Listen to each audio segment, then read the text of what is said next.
El 15 de agosto de 1947, la bandera británica descendió sobre Delhi. Pero lo que caía no era solo tela. Era un imperio entero desmoronándose en tiempo real. Y la razón no era la moral ni la liberación. La razón era la bancarrota. Durante 200 años, Gran Bretaña construyó su riqueza sobre las espaldas de India.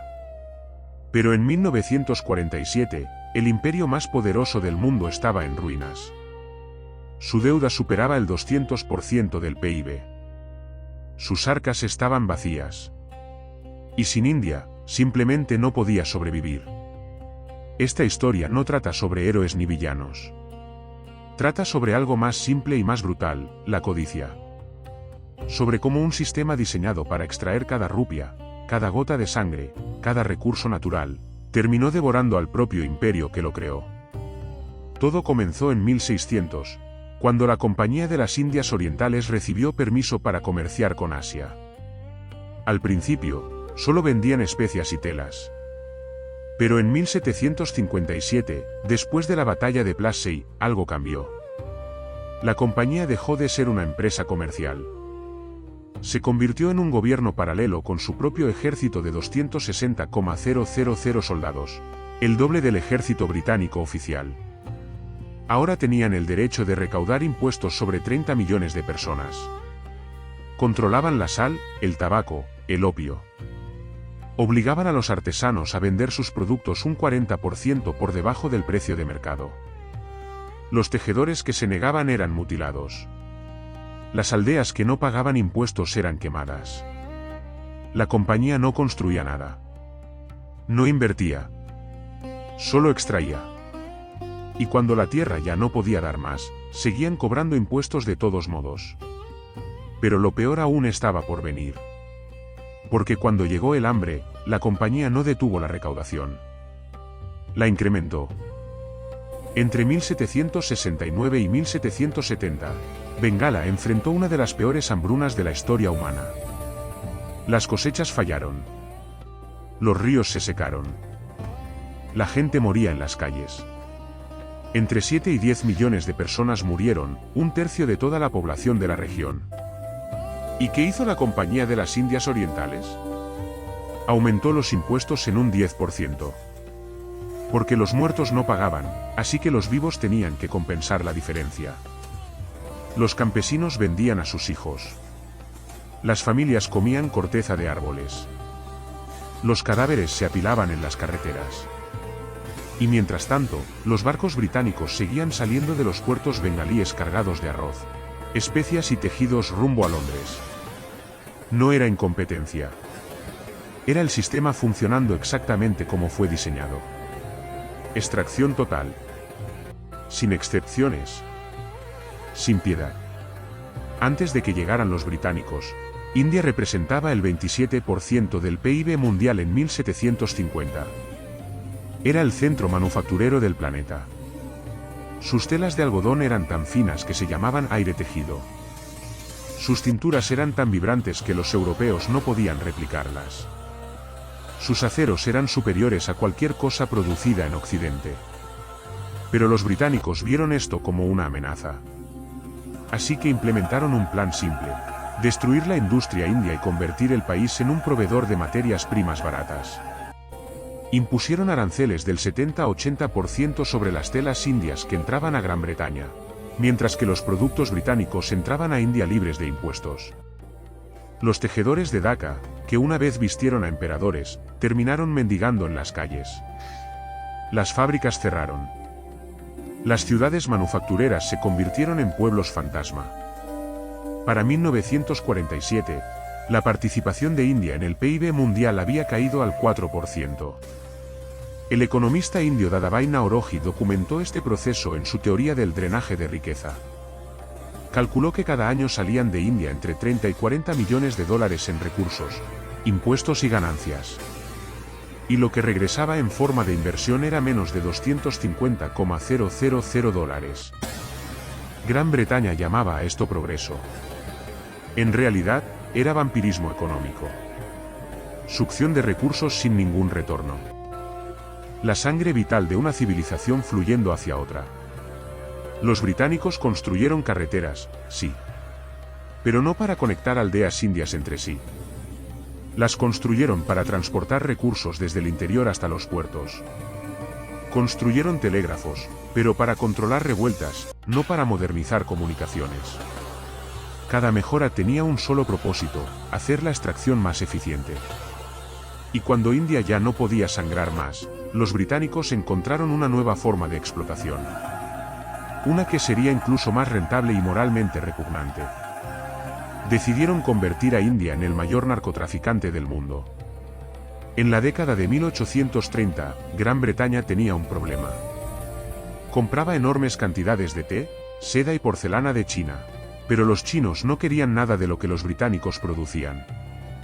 El comercio era totalmente desequilibrado, y la plata británica fluía hacia China. La solución fue diabólica en su simplicidad: drogar a China. Los británicos forzaron a los campesinos indios en Bihar y Bengala a cultivar opio en lugar de alimentos. No era opcional. Las tierras más fértiles se convirtieron en campos de amapolas. Las familias que se negaban perdían sus tierras o enfrentaban la prisión. La compañía controlaba toda la cadena: producción, procesamiento, distribución. El opio se enviaba a China, donde millones se volvieron adictos. Cuando el gobierno chino intentó detener el tráfico, Gran Bretaña declaró la guerra. No una, sino dos guerras del opio. Lucharon para defender su derecho a envenenar a una población entera. Las ganancias eran astronómicas. Para 1858, el comercio de opio representaba el 15% de todos los ingresos del gobierno colonial indio. India financiaba su propia esclavitud cultivando drogas para esclavizar a otros. Pero los británicos aún necesitaban justificar su presencia. Necesitaban un símbolo de progreso y modernización. Así que construyeron ferrocarriles. Hoy, muchos argumentan que los ferrocarriles fueron el gran regalo de Gran Bretaña a India. La realidad es más oscura. Cada kilómetro de vía férrea fue financiado con deuda india. El gobierno colonial pidió préstamos en nombre de India, garantizando a los inversores británicos rendimientos del 5% sin importar si los ferrocarriles eran rentables o no. Si perdían dinero, los contribuyentes indios cubrían la diferencia. Todos los contratos de construcción fueron para empresas británicas. Todo el acero, todas las locomotoras, todos los ingenieros venían de Gran Bretaña. Los trabajadores indios morían por miles en la construcción, mientras las empresas británicas se enriquecían. ¿Y para qué servían estos ferrocarriles? No conectaban mercados locales. Conectaban el interior con los puertos. Facilitaban mover algodón, trigo, índigo y opio hacia los barcos británicos más rápido que nunca. India pagaba por su propia explotación. Y Gran Bretaña cobraba intereses sobre el privilegio. Para principios del siglo XX, el modelo estaba completo. India era una colonia perfectamente optimizada, producía materias primas, consumía productos manufacturados británicos, pagaba impuestos astronómicos y se endeudaba cada vez más. Pero entonces llegó 1914. Y todo el sistema se puso a prueba de una manera que nadie anticipó. Cuando estalló la Primera Guerra Mundial, Gran Bretaña no pidió ayuda a India. La exigió. Más de 1.3 millones de soldados indios fueron enviados a los campos de batalla de Europa, África y Medio Oriente. No eran voluntarios. Muchos fueron reclutados a la fuerza, arrancados de sus aldeas con promesas vacías de tierras y pensiones que nunca llegaron. Lucharon en las trincheras de Francia. Murieron en los desiertos de Mesopotamia. Sangraron en Gallipoli. Más de 74,000 soldados indios murieron. Otros 67,000 quedaron heridos. Pero sus nombres rara vez aparecen en los monumentos de guerra europeos. Y no solo enviaron soldados. India proporcionó 170,000 animales de carga, 3.7 millones de toneladas de suministros, municiones, alimentos, textiles. El gobierno colonial forzó a los campesinos a vender su grano a precios artificialmente bajos para alimentar las tropas británicas. Cuando terminó la guerra, India había donado 100 millones de libras esterlinas al esfuerzo bélico británico. No fue un préstamo. Fue un regalo forzado. Un tributo extraído de una población que ya vivía al borde de la inanición. ¿Y qué recibió India a cambio? Nada. Ni siquiera gratitud. En 1919, las autoridades británicas masacraron a manifestantes pacíficos en Amritsar. El general Dyer ordenó disparar sobre una multitud desarmada atrapada en un jardín cerrado. Murieron casi 400 personas. Más de 1,200 resultaron heridas. El mensaje era claro: incluso después de sangrar por el imperio, India seguía siendo propiedad. No un socio. No un aliado. Una colonia. Pero la verdadera catástrofe aún estaba por venir. Porque cuando estalló la Segunda Guerra Mundial, Gran Bretaña volvió a India. Y esta vez, la extracción alcanzaría niveles que nadie imaginó posibles. Entre 1939 y 1945, India movilizó 2,5 millones de soldados. Para el final de la guerra, el número había alcanzado los 3,35 millones, el ejército voluntario más grande de la historia. Combatieron en Birmania, el norte de África, Italia y el sudeste asiático. Pero la contribución militar fue solo el comienzo. India se convirtió en la fábrica de guerra del imperio.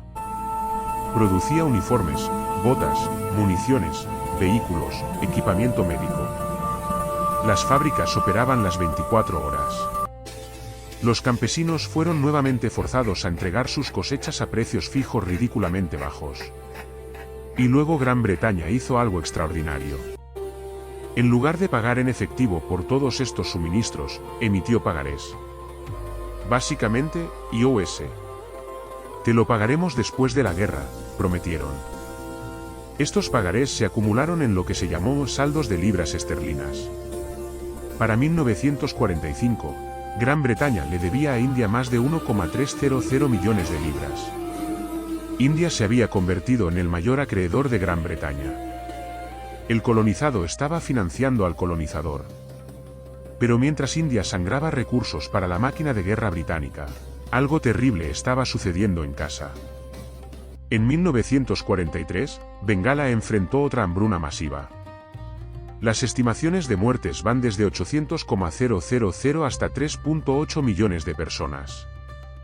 ¿La causa? No fue un desastre natural. Fue una política deliberada. El gobierno colonial había confiscado barcos y botes de los pescadores bengalíes por temor a una invasión japonesa, destruyendo la industria pesquera local. Requisó arroz para alimentar a las tropas. Prohibió el movimiento de grano entre regiones, impidiendo que las áreas con excedentes ayudaran a las áreas hambrientas. Y cuando los líderes indios suplicaron ayuda, Winston Churchill respondió con desprecio. Preguntó por qué Gandhi no había muerto todavía si la hambruna era tan grave. Dijo que los indios se reproducían como conejos y que ellos mismos tenían la culpa. Los barcos que podrían haber traído alimentos fueron desviados. El arroz disponible fue guardado para uso militar. Y mientras los bengalíes morían en las calles, comiendo hierba y cuero, Churchill culpaba a las víctimas. No era negligencia. Era genocidio económico disfrazado de estrategia de guerra. Para cuando terminó la Segunda Guerra Mundial en 1945, Gran Bretaña estaba destruida financieramente. Su deuda superaba el 200% del PIB. Sus ciudades estaban en ruinas. Su economía estaba quebrada. Y sin los recursos indios, no tenía forma de recuperarse. Estados Unidos, ahora la nueva superpotencia, dejó claro que la era de los imperios coloniales había terminado. Ya no apoyarían el dominio británico sobre colonias extranjeras. El mundo había cambiado. Y Gran Bretaña se dio cuenta de algo terrible: no podía permitirse mantener a India. Los costos de administración, los militares necesarios para suprimir el creciente movimiento independentista, los recursos para controlar a 400 millones de personas, todo era insostenible. No liberaron a India por bondad. No fue un acto de moralidad iluminada. Fue bancarrota pura. El 15 de agosto de 1947, Cuando esa bandera descendió sobre Delhi, no fue solo un símbolo de libertad india. Fue el certificado de defunción del Imperio Británico. Sin India, el imperio no era nada. Sin la extracción constante de riqueza, sin los soldados, sin los recursos, Gran Bretaña era solo una isla pequeña con deudas enormes. Durante 200 años, Gran Bretaña había extraído entre 45 y 50 billones de dólares de India, ajustados a valores actuales. Destruyó industrias que tenían siglos de antigüedad. Causó hambrunas que mataron a decenas de millones. Convirtió uno de los países más ricos del mundo en uno de los más pobres. Y al final, toda esa codicia no salvó al imperio. Lo destruyó. Porque un sistema construido sobre extracción pura eventualmente se queda sin nada que extraer. Un imperio que no crea, solo consume, eventualmente se consume a sí mismo. Después de la independencia, India enfrentó desafíos masivos. Pero algo notable sucedió. La esperanza de vida, que era de apenas 27 años bajo dominio británico, subió a más de 60 años en las décadas siguientes. La producción industrial creció. La alfabetización aumentó. El país comenzó a recuperarse. No porque los británicos se fueran y dejaran atrás instituciones funcionales, como algunos afirman, sino porque finalmente India podía invertir en sí misma en lugar de financiar la riqueza de otro país. Hoy, cuando miramos la historia del Imperio Británico, vemos un patrón. Un patrón que se repite a lo largo de la historia humana. Imperios que se construyen sobre la explotación eventualmente colapsan cuando ya no pueden sostener esa explotación.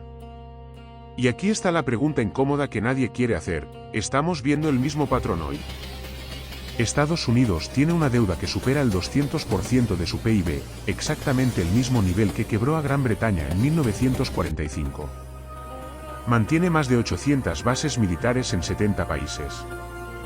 Su economía depende de un flujo constante de recursos desde el sur global: petróleo, minerales raros, mano de obra barata.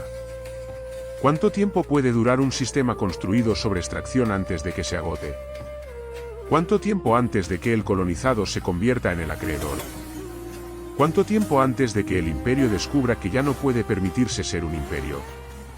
La historia británica en India nos enseña algo fundamental: la codicia no construye civilizaciones duraderas. Solo crea ruinas más grandes. Y cuando un imperio cae, no cae porque sus víctimas se levantaron. Cae porque el peso de su propia avaricia finalmente lo aplasta. La bandera cayó sobre Delhi en 1947. Pero la lección sigue ahí, esperando. La pregunta es, ¿alguien está prestando atención?